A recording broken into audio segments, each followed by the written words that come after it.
Everyone and welcome to today's lecture. तो आज हम बात करेंगे नेचुरलिज्म के बारे में, यानी प्रकृतिवाद के बारे में। तो सबसे पहले बात करेंगे कि नेचुरलिज्म है क्या। तो naturalism is that doctrine which separates nature from God and subordinate spirit from matter and set up unchangeable laws supreme. तो जेम्स वॉर्ड ने यह कहा है कि प्रकृतिवाद क्या है। प्रकृतिवाद आपका प्रकृति को ईश्वर से पृथक करता है। ठीक है, प्रकृतिवाद वाले जो हैं वो प्रकृति को ही सुप्रीम मानते थे। उनके लिए ईश्वर का अस्तित्व है ही नहीं, ईश्वर नाम की कोई चीज नहीं है। ठीक है, साथ ही साथ वो कहते हैं कि स्पिरिट, आत्मा कुछ नहीं है, सब कुछ क्या है, पदार्थ का बना हुआ है। हम सब ये क्या है, पंच तत्वों के बने हुए हैं। तो ये पूरी प्रकृति जो है पदार्थ से निर्मित है, मैटर से बनी हुई है और आत्मा जैसी कोई चीज नहीं होती। साथ ही साथ ये नेचर के जो अनचेंजेबल लॉज हैं उनको सुप्रीम मानते हैं। अनचेंजेबल लॉज हम क्यों कह रहे हैं, देखिए प्रकृति में हर चीज जो है अपने निश्चित समय पे हो रही है। यूनिवर्सल लॉज की बात करते हैं ना हम, यूनिवर्सल लॉज में क्या होता है, सूरज पूरब से उग रहा है, दिन रात अपने समय पे हो रहे हैं, सीजन्स अपने टाइम पर होते हैं। ठीक है, तो ये सारी चीजें जो हैं ये यूनिवर्सल लॉज जो सर्वमान्य हैं। ठीक है, ये बदलते नहीं हैं, ये हमेशा एक जैसे रहते हैं। तो इन्हीं को क्या बताया है, सुप्रीम बताया। हिंदी वाले भी देख सकते हैं, जेम्स वॉर्ड के अनुसार प्रकृतिवाद वह सिद्धांत है जो प्रकृति को ईश्वर से पृथक कर रहा है, आत्मा को पदार्थ के अधीन करता है और अपरिवर्तनशील नियमों को सर्वोत्तम मानता है। आगे देखेंगे, अगर हम एक इंट्रोडक्शन की बात करें, जैसा कि मैंने आपको बताया कि नेचर क्या है, यहाँ पे नेचर इज एवरीथिंग। सब कुछ क्या है, सब कुछ प्रकृति ही है। प्रकृति को ही इन्होंने सब कुछ मान लिया है और इसके अलावा, इसके आगे और कुछ नहीं। यानी जो हम बातें करते हैं ना कि इस दुनिया के अलावा एक दुनिया है, हम मरने के बाद स्वर्ग में जाएंगे, नर्क में जाएंगे, ये सब चीजों को ये कुछ नहीं मानते। ठीक है, इनके हिसाब से प्रकृति ही सब कुछ है जो हमें दिख रही है, विच इज टैंजिबल, जिसे हम देख सकते हैं अपने सेंसेस के द्वारा। हम उसे छू सकते हैं, सुन सकते हैं, देख सकते हैं, स्मेल कर सकते हैं और टेंजिबल है मतलब छू भी सकते हैं उसे। ठीक है, तो प्रकृति ही सब कुछ है। प्रकृतिवाद को भौतिकवाद भी कहा जाता है क्योंकि यहाँ पर फिजिकल एलिमेंट्स की बात हो रही है, पदार्थ की बात हो रही है जिसको हम टच कर सकते हैं। आगे बढ़ेंगे और देखेंगे कि फॉर्म्स ऑफ नेचुरलिज्म क्या क्या होते हैं। अब देखो, फॉर्म्स ऑफ नेचुरलिज्म की हम बात करें तो सबसे पहले जो है आपका आता है फिजिकल नेचुरलिज्म। फिजिकल नेचुरलिज्म क्या है आपका, it lays more stress on the external material phenomena than the conscious human being. भौतिक प्रकृतिवाद किसको मान रहा है, भौतिक चीजों को, पदार्थ को सर्वोत्तम मान रहा है। ठीक है, अभी हम प्रकृति में भी, प्रकृतिवाद में भी अलग अलग फॉर्म्स को देख रहे हैं ना। तो फिजिकल नेचुरलिज्म वाले किसको मान रहे हैं, पदार्थ को ही सब कुछ मान रहे हैं। हर चीज किसकी बनी हुई है, पदार्थ की बनी हुई है, मैटर की बनी हुई है। साथ ही साथ ये क्या मानता है, यह बात मानव को पदार्थ जगत के नियमों के अनुसार समझने का प्रयास कराता है। ठीक है, यानी कि आपको ह्यूमन बीइंग को भी क्या करना है, जब स्पिरिट, गॉड, इस तरह की चीजें हैं ही नहीं, आदर्श, ये इस तरह के आइडियल्स चीजें हैं ही नहीं, तो हमें इनके बारे में जानने की भी आवश्यकता नहीं है। हमें क्या समझना है, हमें समझना है किसे, पदार्थ को समझना है, प्रकृति को समझना है, नेचर में जितने फिनोमेना हो रहे हैं उसको समझना है, वही ज्ञान हमें अर्जित करना है। ठीक है, तो इनके अनुसार जो शिक्षा है वो नेचर से अलग नहीं है। आपको स्कूल में बिठाकर बच्चे को चीजें नहीं पढ़ानी है। शिक्षा क्या है, बच्चा जब प्रकृति के साथ ग्रो हो रहा है, उसके चीजों को सीख रहा है, देख रहा है, सुन रहा है, वही उसकी शिक्षा है। ठीक है, उसी के बारे में उसे जानना है, इसके अलावा शिक्षा इससे अलग कुछ नहीं है। दूसरा आता है आपका मैकेनिकल नेचुरलिज्म। ठीक है, मैकेनिकल नेचुरलिज्म मतलब यंत्रवादी प्रकृतिवाद। अब यंत्रवादी प्रकृतिवाद क्या मानता है, ये इस पूरे जो हमारी यूनिवर्स है, ठीक है, इसको एक यंत्र मान रहा है। ठीक है, एक मशीन है, ये प्रकृति क्या है, एक मशीन है और मनुष्य भी इस मशीन का एक हिस्सा है। कई जगह आपको मनुष्य भी एक यंत्र के रूप में ही आपको लिखा हुआ मिलेगा कि मनुष्य भी इस यंत्र का एक छोटा पुर्जा है या फिर अपने आप में ही एक छोटा यंत्र है। और एक यंत्र जब एक बार शुरू हो जाता है तो उसमें किसी आत्मा, मन वगैरह की कोई वहां पर चीज नहीं रह जाती जो उसे कंट्रोल कर रही है। ठीक है, एक बार जब यंत्र शुरू हो गया तो इसमें जो रासायनिक क्रियाएं हो रही है, जो फिजिकल प्रोसेसेस हो रहे हैं, वही इसके अंदर जीवन लेके आ रहे हैं। ठीक है, तो यंत्र कैसा है, लाइफलेस है, इसमें अपना कोई जीवन नहीं है। यानी कि हम जो कहते हैं, हम अपने आप को जीवित कैसे मान रहे हैं, हम क्यों मूव कर पा रहे हैं, हम अपने आप को जीवित तब कहते हैं ना जब हम मोशन में हैं, मूव कर पा रहे हैं। और हम क्या मानते हैं, हमारे अंदर एक आत्मा है, जब तक आत्मा हमारे अंदर है हम जीवित है, अगर वो आत्मा चली जाती है तो हम क्या हो जाते हैं, मृत हो जाते हैं। लेकिन प्रकृतिवाद के अनुसार ये यंत्र जो है, इसमें जो रासायनिक क्रियाएं हो रही हैं, जो फिजिकल प्रोसेसेस हो रहे हैं, उन्हीं की वजह से लाइफ है। अदरवाइज ये यंत्र क्या है, एक लाइफलेस चीज है। ठीक है, प्रकृति में स्वयं प्राण नहीं होते, यह क्रियाओं का परिणाम है। जो भी केमिकल रिएक्शंस हो रही है उसकी वजह से वो मोशन आ रहा है, उसकी वजह से वो गतिशील है और इसी वजह से हमें वो लाइफ दिख रही है। चेतना नामक कोई चीज नहीं है। और लास्ट है आपका तीसरा फॉर्म बायोलॉजिकल नेचुरलिज्म, जिसे हम क्या कहते हैं, जैविक प्रकृतिवाद।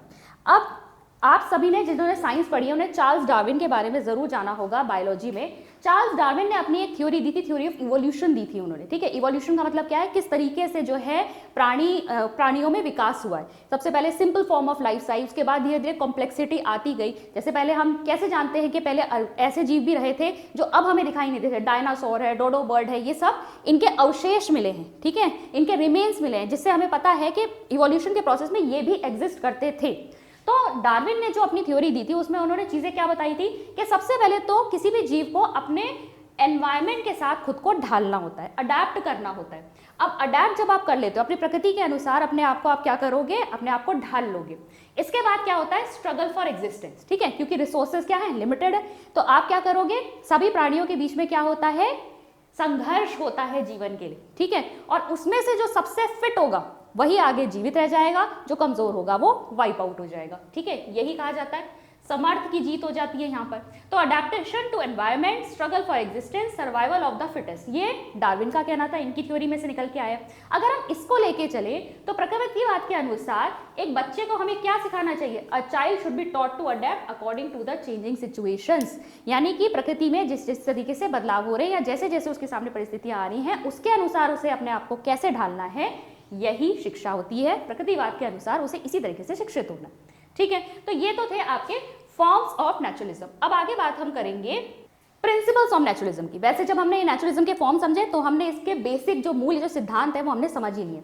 आपको इससे पहले वाले लेक्चर में भी मैंने बताया था, जब हम ये आपके स्कूल्स ऑफ फिलॉसफी पढ़ेंगे तो उसमें हमें क्या देखना है, 8 या 10 पॉइंट बना लेना, जिसमें आप एक तो इसके प्रिंसिपल्स यानी कि जो इसके सिद्धांत हैं वो समझ लीजिए।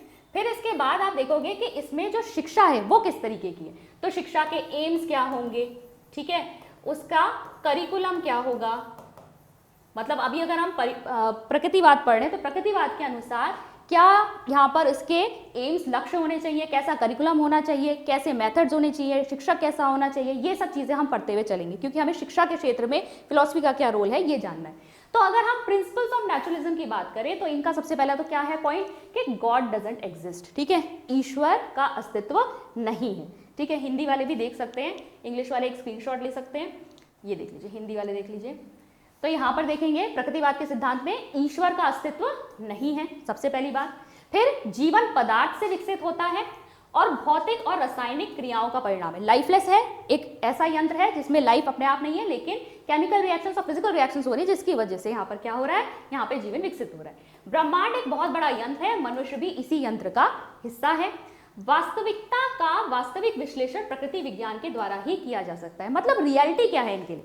ठीक है, जब हम एग्जिस्टेंस, हमने इससे पहले वाले आपके लेक्चर में मेटाफिजिक्स, एपिस्टेमोलॉजी और एक्सियोलॉजी की बात की थी। मेटाफिजिक्स मतलब तत्व ज्ञान या तत्व मीमांसा, जब ये जानने की कोशिश करते हैं कि किसी पर्टिकुलर स्कूल ऑफ थॉट और फिलॉसफी की वजह से वो एग्जिस्टेंस किसको मानते, किसका अस्तित्व है, तो इनका क्या मानना है, वास्तविकता क्या है, प्रकृति जो आपको सामने दिख रही वही रियल है। ठीक है, और इसको अगर हमें समझना है तो हम इसे वास्तविक जो विश्लेषण है, प्राकृतिक ज्ञान है, उसी के विश्लेषण के द्वारा ही हम इसे समझ सकते हैं।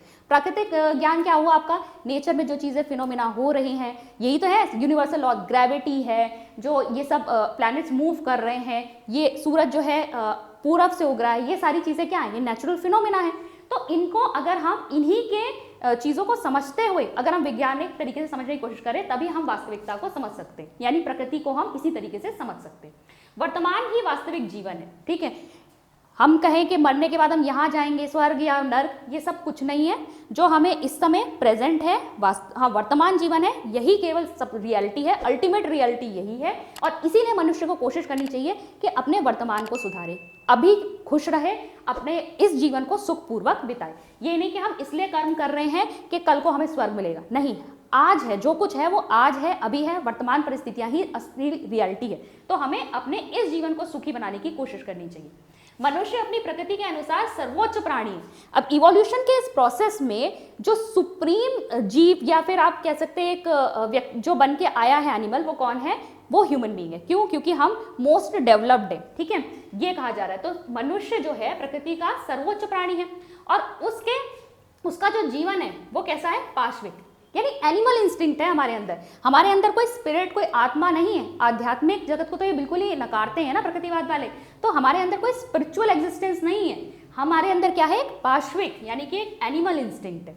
प्रकृति के अपरिवर्तन नियम सांसारिक घटना को स्पष्ट करते हैं। जो भी हमने अनचेंजेबल लॉज की बात करी, ठीक है, जो भी नेचर में फिनोमिना हो रहे हैं, वही जो है हमारे इस पूरी नेचर को डिफाइन करते हैं। और यह एक ऐसा दर्शन है जो प्रकृति को ही सब कुछ मानता है, आत्मा के अस्तित्व को यह नकारता है, ठीक है। तो ये आपके बेसिक प्रिंसिपल हुए नेचुरलिज्म के अकॉर्डिंग। अब हम बात करेंगे कि जब हम प्रोपोनेंट्स देखेंगे इसके कौन कौन से हैं, तो आप देखेंगे रूसो सबसे ज़्यादा आता है इनका नाम, Rousseau, Darwin, Bacon, Montessori, Herbert Spencer, Huxley, Pestalozzi, Tagore जो है आपके इंडियन फिलोसफर हैं, फ्रॉबेल, एरिस्टोटल, कॉम्टे, ये सब आपके मेन प्रोपोनेंट्स हैं। कभी कभी एमसीक्यू आपका ये भी बन के आ सकता है, कोई नाम आपको दे देंगे किसी प्रोपोनेंट का और पूछेंगे ये किस फिलोसफी से जुड़े हुए हैं, तो वहाँ पर आप क्या करेंगे? प्रोपोनेंट आपको पता होने चाहिए कौन सी फिलोसफी से कौन से आपके प्रोपोनेंट्स जुड़े हुए हैं, ठीक, कौन से फिलोसफर का नाम आता है। अच्छा, टैगोर और रूसो को हमें डिटेल में भी पढ़ना है क्योंकि ये आपके एजुकेशनल थिंकर्स हैं जिनको हम आगे बढ़ेंगे और अब हम देखेंगे कि नेचुरलिज्म फिलॉसफी जो है उसका एजुकेशन में क्या रोल है। तो एजुकेशन में अगर आप देखें तो शिक्षा में प्रकृतिवाद में हम प्रकृति को दो तरीके से देख सकते हैं। एक तो भौतिक प्रकृति यानी फिजिकल नेचर, यानी कि हम बाह्य प्रकृति की बात कर रहे हैं, एक्सटर्नल एनवायरनमेंट की बात कर रहे हैं, जो भी नेचर में चीजें हैं। और एक होती है आपकी बालक की प्रकृति यानी नेचर ऑफ द चाइल्ड। बच्चा भी तो अपनी कुछ इन्नेट क्वालिटीज के साथ बॉर्न हुआ है, उसके अंदर भी तो कुछ गुण हैं जिसके साथ उसका जन्म हुआ है, कुछ हेरिडिटरी फैक्टर्स हैं, वो हो गई उसकी आंतरिक प्रकृति। अब देखेंगे कैरेक्टरिस्टिक्स ऑफ नेचुरलिस्टिक एजुकेशन, प्रकृतिवाद शिक्षा के लक्षण। अब देखो प्रकृतिवाद जो है, हम शिक्षा की जब हम बात कर रहे हैं तो सबसे पहला पॉइंट यहाँ पर आता है back to nature. Back to nature या हिंदी में जिसे हम कहेंगे प्रकृति की ओर लौटो। अब ये प्रकृति की ओर लौटो या बैक टू नेचर क्यों कहा? ये रूसो का कहना था कि बैक टू नेचर, वापस लौटो प्रकृति की ओर। यहाँ पर देखिए ये जो आपका नेचुरलिज्म जो आया था, ये आइडियलिज्म के को अपोज करने के लिए यहाँ पर क्या आया था आपका? ये नेचुरलिज्म आया था। प्रकृतिवाद क्या कहता है कि आपको बच्चे को स्कूल में बिठाकर प्रॉपर ऐसे आप शिक्षा देने की कोशिश करते हो, आप उसको प्रकृति के साथ नहीं जोड़ रहे हो। आप क्या कर रहे हो? आपने सोचा कि हम बच्चे को ये पर्टिकुलर करिकुलम पढ़ाएंगे, ये सब्जेक्ट्स पढ़ाएंगे, इस तरीके से उसकी शिक्षा होगी। आप जो प्रकृति से उसे मिला है उसको डेवलप नहीं कर रहे हो, अपनी तरफ से उसके अंदर और चीजें भरने की कोशिश कर रहे हो। तो ये शिक्षा गलत है प्रकृतिवादियों के अनुसार। उनका कहना था कि बच्चे को इस ज्ञान की आवश्यकता नहीं है। बच्चे को कैसे ज्ञान की आवश्यकता है? जो प्रकृति से उसे मिल रहा है, क्योंकि उसे रहना किसमें है? इस प्रकृति का हिस्सा है, वो उसी के साथ रहना है। तो जो कुछ उसे सीखना है वो कौन सिखाएगा? वो नेचर सिखाएगा। स्कूल में बिठाकर हमें नहीं सिखाना है, नेचर उसको सिखाएगा। इसीलिए ये कहते हैं प्रकृति की ओर लौटो। तो प्रकृतिवादियों के अनुसार बच्चे का सबसे अच्छा शिक्षक कौन है? बच्चों का सबसे अच्छा शिक्षक प्रकृति है। इसीलिए बच्चे को किसके अनुरूप विकसित करना है? प्रकृति के अनुरूप विकसित करना है। तो सेकंड चीज हम देखेंगे आपका नेगेटिव एजुकेशन। नेगेटिव एजुकेशन जिसे हम कहते हैं निषेधात्मक शिक्षा, बहुत इंपॉर्टेंट है। आपका एमसीक्यू बन के आ सकता है कि नेगेटिव एजुकेशन किस फिलॉसफी में इसकी बात की गई है, तो यहाँ नेचुरलिज्म में इसकी बात की गई है। निषेधात्मक शिक्षा रूसो के अकॉर्डिंग क्या है? यहाँ पर कहने का मतलब है कि आपको बच्चे को कोई भी शिक्षा नहीं देनी है, ठीक है। एक होती है आपकी पॉजिटिव एजुकेशन, जहाँ पे आप स्कूल में बिठा के बच्चे को पर्टिकुलर करिकुलम, पर्टिकुलर सब्जेक्ट्स वगैरह सब कुछ सिखाते हो, बुकिश नॉलेज देते हो। लेकिन रूसो कहते हैं बच्चे को कोई शिक्षा मत दो, ठीक है। ये समय उसके लिए क्या है? आप बच्चे को सिखाने पढ़ाने का नहीं है, उसे बस प्रकृति की गोद में छोड़ दो। जो कुछ उसे सीखना है वो खुद सीख लेगा। आप क्या करो? उसे बाहर भेज दो। वो जो आप खुद सीखना चाहता है अपनी रुचि के अनुसार, वो चीज़ें जो भी लर्न करेगा प्रकृति से, वो आकर आपको बता देगा कि मैंने ये चीज़ें सीखी हैं। बुकिश नॉलेज को ये बिल्कुल ही मना करते हैं। आपको ज्ञान नहीं भरना, बच्चा खुद सीख लेगा अपने अकॉर्डिंग जो भी उसे सीखना है। यानी कोई ज्ञान हमें उसे नहीं देना, कोई शिक्षा में नहीं देना। यही है आपकी निषेधात्मक शिक्षा या नेगेटिव एजुकेशन। थर्ड है आपका it is against bookish knowledge, जो कि अभी मैंने बताया किताबी ज्ञान, जो भी पुस्तकीय शिक्षा हम दे रहे हैं बच्चे को, उसके अगेंस्ट है ये। तीसरा है आपका कि फ्रीडम ऑफ चाइल्ड, बालक की स्वतंत्रता पर बल देती है। हम क्या करने की कोशिश करते हैं, हम बच्चे को स्कूल में बिठाकर सिविलाइज्ड बनाने की कोशिश करते हैं, ये चीज़ें ऐसे होती हैं, हम अपनी तरह से सिखाने की कोशिश कर रहे हैं कि ये चीज़ ऐसे होगी, ये चीज़ ऐसे होगी, तुम्हें ऐसे रिस्पेक्ट करनी है, तुम्हें ये काम को ऐसे करना है।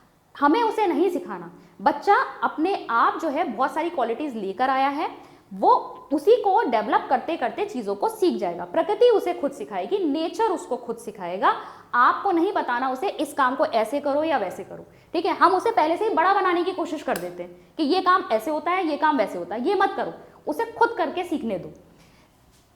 Material education and scientific education, ठीक है। अब ये किसकी शिक्षा देने की बात करते हैं, एक तो पदार्थ, जो भी मैटर है हमारे अपने आसपास, जो भी हमारे प्राकृतिक चीज़ें हमें दिख रही है उसकी शिक्षा।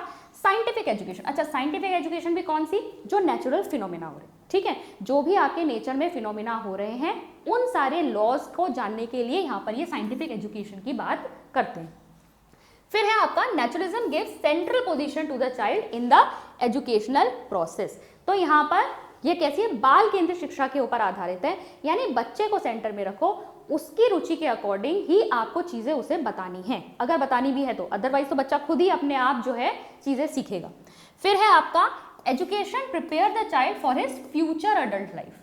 तो शिक्षा कैसी होनी चाहिए, जो बच्चे को अपने अडल्ट लाइफ में काम आए, ठीक है, जब वो बड़ा हो जाएगा उसे कैसे अपने जीवन का निर्वाह करना है, कैसे जीवन जीना है, नेसेसिटीज़ के लिए अपने किस तरीके से उसे अर्निंग करनी है, ठीक है, सोशल रिलेशनशिप्स कैसे बनाने हैं, ये सब चीज़ें वो सीखेगा शिक्षा से। शिक्षा से आपको और अलग तरह का ज्ञान उसको कोई नहीं देना है, कैसे उसे जीना है, बस यही उसे शिक्षा के द्वारा आना चाहिए। It gives emphasis on the training of senses, क्योंकि senses are gateway of knowledge, ठीक है, ये भी इंपॉर्टेंट है। Senses are gateways of knowledge, यानी जो हमारी इंद्रियां हैं वो ज्ञान के द्वार हैं, क्योंकि प्रकृति को ये मानते हैं सर्वोत्तम, तो ये कहते हैं कि हर चीज़ जो है, जो हम देख रहे हैं, सुन रहे हैं, छू रहे हैं, महसूस कर रहे हैं, उसी से हमें ज्ञान प्राप्त हो रहा है। तो इसीलिए सेंसेस को इन्होंने बहुत इंपॉर्टेंस दी कि सेंसेस जो है वो हमारे ज्ञान के द्वार, ठीक है। तो ये सारे पॉइंट जो हैं आपके बेसिकली एजुकेशन से रिलेटेड हैं, जो आपके नेचुरलिज्म से निकल के आते हैं। अब हम बात कर लेते हैं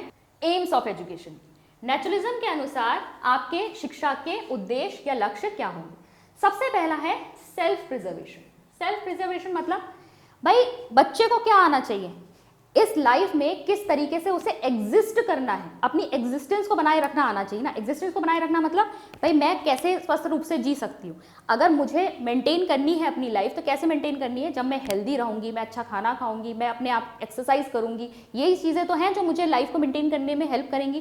तो सबसे पहले तो अपने आप को कैसे मेंटेन करना है, इसमें आपका हेल्थ रिलेटेड चीज़ें आ जाएंगी, ठीक है, अपने स्वास्थ्य के बारे में जानना, अपने आप को हेल्दी रखना। फिर दूसरा आता है securing the necessities of life. जीवन में हमें जीने के लिए बहुत सारी चीज़ें चाहिए, खाना, पानी और जो सुख सुविधाएं हैं, मतलब वैसे तो आपको प्रकृति के हिसाब से जीना है, लेकिन जो चीज़ें आपको घर में रहने के लिए जो आपकी बेसिक नेसेसिटीज़ है, रोटी कपड़ा मकान, उसको तो हमें अर्जित करना पड़ेगा। उसके लिए तो हमें क्या चाहिए, पैसा चाहिए, जिसके द्वारा हम क्या कर सकें, इन सब चीज़ों को खरीद सकें। तो अपनी ये जो बेसिक नेसेसिटीज ऑफ लाइफ हैं, इनको प्राप्त करने के लिए उसे कुछ ना कुछ काम करना पड़ेगा। तो उस काम के लिए वो अर्निंग उसे कैसे करनी है, शिक्षा उसे ये सिखाती, ठीक है। तो थोड़ा बहुत क्या उसे आना चाहिए यहाँ पर, किस तरीके से वो अर्निंग करेगा, जिससे कि वो अपने लाइफ की जो बेसिक नेसेसिटीज़ हैं, जो ज़रूरतें हैं, उनको वो कमा सके, इसके लिए उसे शिक्षा मिलनी चाहिए। तीसरा उन्होंने बताया रेजिंग चिल्ड्रन, बच्चों की परवरिश कैसे करनी है, ठीक है। तो प्रकृतिवाद क्या कहता है कि आपको बच्चे की परवरिश कैसे करनी है ये ज़रूर सिखाया जाना चाहिए शिक्षा के द्वारा, ठीक है, कि एक बच्चे को कैसे आप उसकी अपब्रिंगिंग करोगे। फिर है maintenance of social and political relation. अब हमारे घर के बाहर भी तो एक दुनिया है, ठीक है। एक बच्चे को ये भी पता होना चाहिए कि जब वो बड़ा हो जाएगा तो उसको सोशल रिलेशंस, पॉलिटिकल रिलेशंस, एक अच्छा सिटीजन कैसे होता है, कैसे वो जो उसके राज्य में या फिर कहीं भी पॉलिटिकल जो एक्शंस हो रहे हैं उसमें वो किस तरीके से रिएक्ट करेगा, ये भी उसे पता होना चाहिए, ठीक है। क्योंकि घर के बाहर की जो दुनिया है उसमें ये सोसाइटी और ये पॉलिटिकल रिलेशनशिप्स भी उसके लिए इंपॉर्टेंट हो जाते हैं। तो इसके लिए भी उसे प्रॉपर शिक्षा मिलनी चाहिए। और इंजॉयमेंट ऑफ लेजर, सब कुछ बस ये नहीं है कि हमें अपनी हेल्थ पे ही ध्यान देना है, सिर्फ नेसेसिटीज़ को ही जुटाने में लगे रहना है। हमारे पास एक ऐसा समय भी है जिसे हमें आनंद पूर्वक बिताना है। तो हमें क्या करना चाहिए, खाली समय का आनंद उठाना भी आना चाहिए। तो शिक्षा क्या होनी चाहिए, शिक्षा यहाँ पर आपके 5 जो एम्स निकल के आ रहे हैं, सबसे पहले तो अपने आप को हेल्दी रखना, अपने आप लाइफ को मेंटेन करना, अपनी बेसिक जो आपकी ज़रूरतें हैं उनको कैसे आपको अर्जित करना है, बच्चों की परवरिश कैसी होनी चाहिए ये ज़रूर पता होना चाहिए, मेंटेन करने चाहिए सोशल और पॉलिटिकल रिलेशनशिप्स कैसे मेंटेन करने हैं, और साथ ही साथ अपने खाली समय का किस तरीके से आनंद उठाना है। ये सब चीज़ें जो हैं शिक्षा के लक्ष्यों में आएगी। नेक्स्ट है हमारा मेथड्स ऑफ टीचिंग। अब क्योंकि हम हर बार बात कर रहे हैं कि बच्चे को किस में, प्रकृति की गोद में छोड़ना है, बच्चा खुद सीखेगा, तो यहाँ पर किस तरह के मेथड्स आ जाएंगे, लर्निंग बाय डूइंग, करके सीखो, लर्निंग बाय एक्सपीरियंस, बच्चा अपने अनुभव से सीखेगा, learning by play as the basis of teaching, यानी खेल को आधार बनाइए। बच्चे को कोई भी चीज़ सिखानी है ना, तो उसके लिए क्या बनाइए, कोई ना कोई गेम सा बना दीजिए जिसमें वो खेल खेल में ही चीज़ों को सीख जाए। प्रिंसिपल्स, अगर हम ये कहें कि नेचुरलिस्ट अगर जो आपके कहते हैं उनके अनुसार अगर हम आज के मेथड्स को रिलेट करने की कोशिश करें कि आज के कौन से मेथड्स हैं, कौन सी शिक्षा विधियां हैं जो प्रकृतिवाद से हम उनकी उत्पत्ति मान सकते हैं, ठीक है, रिलेट कर सकते हैं उसे, तो उसमें आ जाएगी ऑब्जर्वेशन मेथड, क्योंकि बच्चा क्या कर रहा है, अपने आसपास जितने भी नेचुरल फिनोमिना है उसको देख रहा है, अवलोकन कर रहा है। एक्सपेरिमेंटल मेथड यानी प्रयोग विधि, ठीक है, बच्चा क्या करेगा, प्रयोग कर करके चीज़ों को देखेगा। फिर है प्लेवे मेथड, खेल खेल में बच्चा सीखेगा। ह्यूरिस्टिक मेथड, जहाँ पर आप क्या करते हो, प्रॉब्लम रखते हो बच्चे के सामने और बच्चा उसको सॉल्यूशन खोजने की कोशिश करता है। किसने दिया है आपका ह्यूरिस्टिक विधि, H.E. आर्मस्ट्रॉन्ग। फिर डल्टन मेथड, ठीक है, ठीका विधि भी जिसे हम कहते हैं, यहाँ पर भी आपके मेनली क्या होते हैं, प्रयोग ही होते हैं, ठीक है। लेबोरेटरी मेथड भी इसे कहा जाता है, किसने दिया इसे, हेलन पार्कहर्स्ट। और मोंटेसरी मेथड जो आपका मारिया मोंटेसरी जी ने दिया है, ठीक है। तो इन मेथड्स को आप कहीं ना कहीं नेचुरलिज्म से जोड़ सकते हैं। फिर बात करेंगे हम करिकुलम की।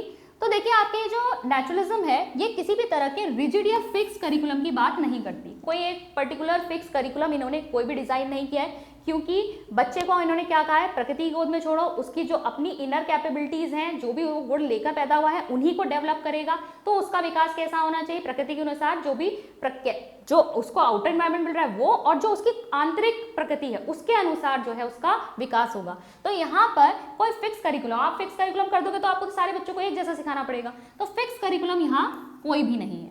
फिर इंपॉर्टेंस दी है इन्होंने साइंसेस को, और कौन सी साइंसेस की मैंने बात करी थी, जो आपकी नेचुरल फिनोमेना से जुड़ी हुई चीजें हैं उस साइंसेस की हमने ज्यादा बात करी यहाँ पर। तो साइंसेस या विज्ञान को इन्होंने ज्यादा महत्वता दी है, और लिटरली सब्जेक्ट्स को इन्होंने यूजलेस माना है, ठीक है। जो लिटरेचर वाले आपके सब्जेक्ट्स होते हैं तो उन सब्जेक्ट्स को इन्होंने ज्यादा इंपॉर्टेंस नहीं दी।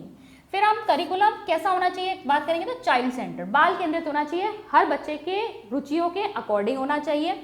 अगेंस्ट बुकिश नॉलेज, किताबी ज्ञान के ये बिल्कुल खिलाफ थे, और इंडिविजुअल डिफरेंसेस के ऊपर क्या करते हैं, ये बल देते हैं, इंडिविजुअल डिफरेंसेस पे बल देते हैं, क्योंकि हर बच्चा अपने अपनी क्वालिटीज लेकर पैदा हुआ है और उन्हीं क्वालिटीज को वो क्या करेगा, विकसित करेगा। अब नेचुरलिज्म के अनुसार शिक्षक कैसा होना चाहिए, तो देखिए शिक्षक यहाँ कौन है, नेचुरलिज्म के अनुसार प्रकृति ही सर्वोत्तम शिक्षक है, ठीक है। तो कौन सिखा रहा है, प्रकृति सिखा रही है, तो नेचर है यहाँ पर टीचर, ठीक है। बच्चा किससे सीख रहा है, नेचर से सीख रहा है, nature is the best educator. Teacher यहाँ पर क्या है, वो सिर्फ अवलोकन करता है, वो सिर्फ ये देखेगा कि बच्चा जो है वो सीख रहा है या नहीं सीख रहा है, या लर्निंग में इन्वॉल्व है या नहीं है, बस ऑब्जर्व करेगा वो, उसे कोई छेड़छाड़ नहीं करनी, उसे कुछ बताना नहीं है, बच्चे को कोई गाइडेंस नहीं देनी, उसे क्या करना है, सुविधा दे सकता है अगर बच्चा मांगे तो, ठीक है, लेकिन उसे यहाँ पर मुख्य भूमिका में नहीं रखा गया है, उसकी भूमिका को गौड़ बताया गया है यहाँ पर। और टीचर जो है सिर्फ एक टूल है जो बच्चे के लिए सूटेबल एनवायरनमेंट बना सकता है, कि बच्चे को आपने बस बता दिया कि आज तुम इस वाले फील्ड में जाकर और देखो कि कौन कौन सी चीज़ें वहाँ पर घटनाएं हो रही हैं और मुझे आके बताना, ठीक है। तो यहाँ पर क्या एक एनवायरनमेंट दे दिया, या आपने ये बता दिया कि बच्चे को यहाँ पर इस पर्टिकुलर जगह पर जाकर चीज़ों को सीखना है, ठीक है, बस आपने इतना बता दिया, एक टूल है, वो उपकरण है, आपने उसे ये गाइडेंस दे दी, बाकी जो है बच्चा खुद करेगा, जो चीज़ें उसे सीखनी है वो खुद सीखेगा, अपनी रुचि के अनुसार सीखेगा। नेचुरलिज्म के अनुसार डिसिप्लिन कैसा होना चाहिए, अब देखिए अनुशासन यहाँ पर कहा गया है कि किसी भी तरह के दमनात्मक अनुशासन का यहाँ पर विरोध किया गया है। आपको बच्चे को किसी भी तरीके से पनिशमेंट नहीं देनी, अगर बच्चा गलती करेगा नेचर उसे खुद पनिश कर देगा। तो उसे अपने कार्य के परिणाम से खुद ही समझ में आ जाएगा कि कौन सा काम सही है, कौन सा काम गलत है, वो खुद ही अनुशासित हो जाएगा, प्रकृति अनुशासित करेगी उसे। अगर उसने जलती हुई कैंडल जल रही है, उसमें अपनी उंगली डाल दी, उसका हाथ जलेगा, उसको खुद समझ में आ जाएगा कि मुझे इसमें उंगली नहीं डालनी। तो प्रकृति अपने आप जो है उसको सिखा देगी कि किस तरीके से उसे अनुशासित रहना है, ठीक है, कौन सा काम सही है, कौन सा काम गलत है। पनिशमेंट यहाँ पर आपको नहीं देनी है, बच्चे को फुल फ्रीडम देनी है। अगर हम स्कूल की बात करें तो विद्यालय कैसे होने चाहिए नेचुरलिज्म के अनुसार? विद्यालय होने चाहिए in the lap of nature, यानी कि प्रकृति की गोद में। जो शहरों का शोर शराबा है उससे दूर, कहीं दूर प्रकृति की गोद में स्कूल्स होने चाहिए। इसके अलावा ये कहते हैं कि किसी भी तरह का fix curriculum, examination, time table आपको बच्चे के लिए नहीं बनाना है। स्कूल एक ऐसी जगह होनी चाहिए जहां बच्चे को फुल फ्रीडम मिले, जहां वो खुद से चीज़ों को करके सीख सके। तो स्कूल कैसा होना चाहिए? जो बच्चे के अंदर सेल्फ लर्निंग और सेल्फ डिसिप्लिन के को इनकलकेट करे, ठीक है, यानी कि बच्चा स्वयं सीखे और आत्म अनुशासित हो सके, ऐसी जगह होनी चाहिए स्कूल। अब ये तो हमने पढ़ा सब नेचुरलिज्म के बारे में। अब इसकी मेरिट्स और डिमेरिट्स देख लेते हैं। पहले हम मेरिट्स की बात करेंगे तो शिक्षा के क्षेत्र में प्रकृतिवाद के गुण क्या क्या है। पहला है कि सबसे पहले तो क्योंकि यहाँ पर बच्चे के आंतरिक गुणों का विकास वो भी प्रकृति के अनुरूप बात कही गई है कि होना चाहिए, इसीलिए यहाँ पर ये बाल मनोविज्ञान का विकास करती है, यानी कि बेसिकली आपको बच्चे के अकॉर्डिंग चलना है, चाइल्ड सेंटर्ड साइकोलॉजी के ऊपर ये बल देती है, ठीक है। दूसरा है आपका समाज एवं समाजशास्त्र का वैज्ञानिक अध्ययन, यानी कि जो सोसाइटी है या फिर आप कह सकते हो जो सोशलाइजेशन प्रोसेस है, इसका इन्होंने कहा है कि हमें कैसा अध्ययन करना है? वैज्ञानिक अध्ययन करना है। अच्छा, विज्ञान कौन सा? हमने विज्ञान की बात करी थी, नेचुरल फिनोमेना। देखो, जैसा कि मैंने आपको बताया ना, ये किसको अपोज करने के लिए आया था? आइडियलिज्म। उस समय कैसी शिक्षा हुआ करती थी? जो शिक्षा आपको स्कूलों में बैठाकर दी जाती थी, उसकी वजह से क्लास कॉन्फ्लिक्ट्स आ गए थे, यानी कि कुछ उच्च वर्ग के लोग हो गए, कुछ निम्न वर्ग के लोग हैं, पढ़े लिखे लोग जो अपने आपको हाई क्लास समझते हैं, कुछ लो क्लास हो गए, वहाँ क्लास डिविजन्स हो गए थे। इसी वजह से यहाँ पर जो रूसो थे स्पेशली, वो ये कहते थे कि ये गलत है, शिक्षा जो ये क्लास डिवीजन लेके आ रही ना, ये गलत है। दरअसल आपको क्या करना चाहिए? सोसाइटी कैसी होनी चाहिए? सोसाइटी नेचुरल प्रिंसिपल्स को अगर हम फॉलो करें तो उस पर बेस्ड होनी चाहिए। अब नेचुरल प्रिंसिपल्स या फिर आपके वैज्ञानिक अध्ययन की हम बात करें तो कैसे होगा? नेचर से जो चीज़ें हमको मिल रही हैं, क्या वो सबको अलग मिल रही हैं? सबको एक जैसी मिल रही हैं। ऐसा नहीं है कि हाई क्लास वाले को ज़्यादा ऑक्सीजन मिल रही है, लो क्लास वाले को कम ऑक्सीजन मिल रही है, या धूप पड़ रही है अगर हमारे ऊपर, तो ऐसा तो नहीं है किसी एक वर्ग के ऊपर ज़्यादा धूप पड़ रही, किसी एक दूसरे वर्ग के ऊपर कम धूप पड़ रही। सबके लिए नेचर ने हर चीज़ समान रखी। तो जब नेचर ने ही हर चीज़ समान दी है, तो हमने शिक्षा के द्वारा ये इस तरीके से ये कॉन्फ्लिक्ट क्लासेस क्यों बना दी हैं, ठीक है। तो हमें क्या करना है? सोसाइटी को किस तरीके से हमें समझना है? वैज्ञानिक अध्ययन द्वारा, यानी हर चीज़ क्या है, सबको जब इक्वल मिल रही है, तो अगर आप साइंटिफिक एनालिसिस से अगर आप देखो तो सोसाइटी में हर चीज़ क्या होनी चाहिए? इक्वल होनी चाहिए। लोगों को भी क्या होनी चाहिए? इक्वालिटी होनी चाहिए लोगों के बीच में। फिर देखिए, अनुभव केंद्रित पाठ्यक्रम पर जोर, तो क्योंकि बच्चा खुद करके सीख रहा है, अपने एक्सपीरियंस से सीख रहा है, तो किस तरह का पाठ्यक्रम होना चाहिए? अनुभव केंद्रित होना चाहिए। फिर शिक्षण विधियां जो हैं, इनके क्षेत्र में महत्वपूर्ण योगदान हुआ है। ऐसी सारी शिक्षण विधियों को यहाँ पर प्रयोग में लाया जाता है जहाँ पर बच्चा एक्टिव है, खुद से सीख रहा है। और अनुशासन के क्षेत्र में दमन का विरोध किया है, यानी आपको बाहर से उसके ऊपर रूल्स इंपोज नहीं करने, उसे पनिशमेंट नहीं देनी, बच्चे के अंदर से खुद से अनुशासन आए, सेल्फ डिसिप्लिन उसके अंदर क्रिएट हो। इसके लिए प्रकृति खुद ही उसको पनिश कर देगी, उसे खुद समझ में आ जाएगा कि कौन सा काम सही है, कौन सा काम गलत है। और लास्ट हम इसकी डीमेरिट्स देख लेते हैं। डीमेरिट्स में देखेंगे कि यहाँ पर ओवर फ्रीडम दे रखी है, बच्चे को बिल्कुल खुला छोड़ दिया है, जो अपना मन में चाहे वो करे। लेकिन ऐसा करना हमेशा पॉसिबल नहीं होता। हम कह रहे हैं कि भाई अगर कोई गलती कर रहा है, नेचर खुद ही सजा दे देगा। मान लो उसे नहीं पता है, खाई के पास जा रहा है वो, अरे वो गिर जाएगा, तो उसको आगे तो सीखने के लिए उसके पास बचेगा ही नहीं जीवन। तो इसीलिए हमें क्या करना है? उसे एकदम ही ऐसे नेचर के हवाले हम नहीं छोड़ सकते, उसका परिणाम कुछ घातक भी हो सकता है। तो बहुत स्वतंत्रता देनी है, लेकिन बहुत ज़्यादा अधिक स्वतंत्रता जो है यहाँ पर दी गई है। फिर शिक्षकों को कोई महत्व नहीं दिया गया है, जबकि हम जानते हैं कि शिक्षक का महत्व होता है, ठीक है, वो फैसिलिटेटर है, गाइड है, ठीक है। हालांकि ये नहीं कह रहे कि सारी की सारी शिक्षा जो है जो मिलेगी वो शिक्षक से ही मिलेगी, लेकिन शिक्षकों का महत्व होता है, जिसको महत्व को यहाँ पर नहीं ज़्यादा मान्यता दी गई है। और बच्चों की जो वर्तमान ज़रूरतें हैं उस पर अधिक जोर दिया गया है। अब यहाँ पर भी क्या होता है ना, फिर हम जो अपनी स्पिरिचुअल नीड्स हैं या जो आगे भावी जीवन में कभी भी हमें आवश्यकता पड़ती है कि हम ये समझने की कोशिश करते हैं कि हम इस जीवन में क्यों आए हैं, या हमारा पर्पस क्या है। जब हम हायर लेवल के क्वेश्चंस पूछने लगते हैं तब हमें क्या जरूरत पड़ती है, एक अलग तरह के दर्शन की भी जरूरत पड़ती है। तो यहाँ पर लेकिन क्या बताया गया है, सिर्फ वर्तमान जरूरतों को हमें पूरा करना है, क्योंकि अल्टीमेट रियलिटी इनके हिसाब से यही है। तो ये भी कहीं ना कहीं एक थोड़ा डीमेरिट है। ठीक है, चलिए ये था आपका आज का नेचुरलिज्म का टॉपिक। अब आगे जो हम पढ़ेंगे वो है आपका आइडियलिज्म। ठीक है, नेक्स्ट वाले लेक्चर में हम आइडियलिज्म कवर करेंगे। आई होप आज का लेक्चर समझ में आया होगा। मैं मिलती हूँ आपसे नेक्स्ट वीडियो में। Thank you.